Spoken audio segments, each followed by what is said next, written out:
Okay, so campus placement season is right around the corner. If that thought alone makes your palms sweat a little, don't worry, you are definitely in the right place. We are about to break down exactly how to turn that interview anxiety into your biggest advantage.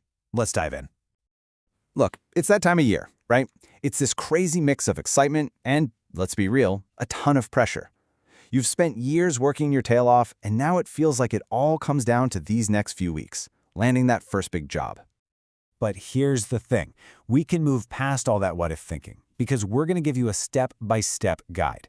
Today isn't about just managing the pressure. It's about transforming it into a solid action plan that puts you right in the driver's seat. All right, first things first. Success in that interview room, it starts way before you even walk through the door. So, let's get into the essential prep work that sets you up for success.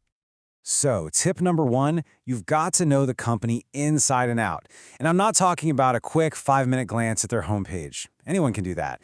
I mean really digging in. When you can casually mention their latest sustainability initiative or ask a smart question about a project from their last quarterly report, well, that sends a powerful message. It says you're not just looking for any job, you're genuinely interested in this job. And believe me, that's how you stand out.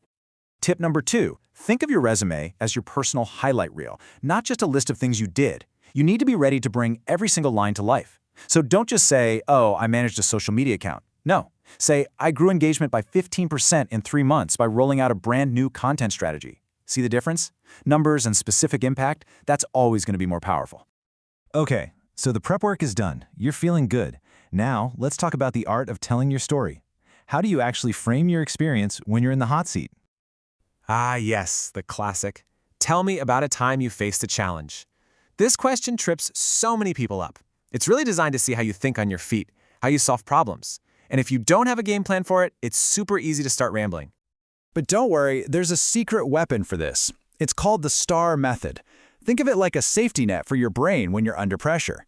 Instead of just winging it, this framework forces you to tell a clear, concise, and really powerful story that perfectly showcases your skills. It's so simple, right? It just flows logically. S is for situation. You set the scene. T is for task. What was your goal? A is for action. What did you actually do? And R, this is the most important part, result. What was the measurable outcome? Following this structure guarantees you'll hit all the key points the interviewer is listening for. So you're prepped, you know how to structure your answers. Now, let's shift gears and talk about mastering the moment itself, when you're actually in the room, face-to-face with the interviewer. And that brings us to tip 3. Communication is everything. It's not just what you say, it is absolutely how you say it. We're talking about confidence, speaking clearly, making eye contact, and really truly listening to the question before you jump in. You know, active listening isn't just about being polite, it's a strategy. It helps you give much sharper answers and makes the whole thing feel more like a conversation and less like an interrogation. And check out the difference here. On the left, someone might say, I completed the project on time and got an A. Okay, that's fine. But look at the right. From that project, I learned the importance of time management and how to collaborate under pressure. That second answer shows self-awareness and a focus on growth. That's 1,000 times more valuable to an employer than just focusing on the grade you got. Okay, let's paint a picture. You've just finished giving a great answer, and then silence. The interviewer just sits there looking at you. Those seconds can feel like an eternity, right? It's a classic pressure test.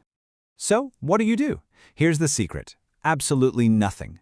Don't rush to fill the void. Just take a calm breath. Maybe they're just taking notes, or maybe, just maybe, they're testing your composure. By staying calm, you're showing them, without saying a word, that you're confident and you can handle the pressure. All right, the interview is starting to wrap up, but you're not out of the woods yet. These final moments are your last chance to really solidify that great impression you've been making. Now let's talk about the little details that actually matter a whole lot. Don't brush these off. Dressing sharply shows you respect their time, and you take this seriously. And you have to assume they're going to Google you. So your digital footprint, your LinkedIn, your public social media is basically the first interview you don't even know you're having. Make sure it's telling the story you want it to. This brings us to a big one. Tip number 9. At the end, when they inevitably ask, so, do you have any questions for us? Your answer should always be yes.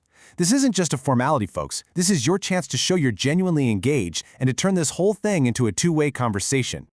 So what do you ask? The best questions are about how you can contribute and grow. Ask about the team's biggest challenges right now. Ask what success in this role looks like in the first 6 months. This shows you're already thinking like an employee. And please, save the questions about salary and vacation time for later. Your goal in the first interview is to make them want you. You get to talk terms once they've decided they can't live without you. And that brings us to our final tip, number 10. And honestly, this might be the most important one. Remember, your first job is not your final destination. It's a launch pad.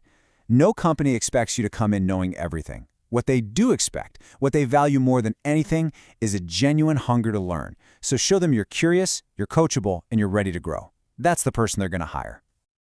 So, there you have it, 10 tips, the whole strategy. But look, a strategy is pretty useless if you don't practice. So, as a little bonus, let's talk about building that interview muscle memory. Look, you don't build real confidence by cramming the night before an interview. You build it with small, consistent practice every day. Just try this simple routine. Grab a friend for a 30-minute mock interview. Read up on one new company. Record yourself answering a question on your phone and watch it back. I promise you, after a week or two of this, the difference in your performance will be night and day. So as you head into this placement season, I want you to keep this one question in mind. Because if you can see this whole process, not as some terrifying final exam, but as the first exciting step on a very long journey, well, that changes everything. Good luck out there. You've got this.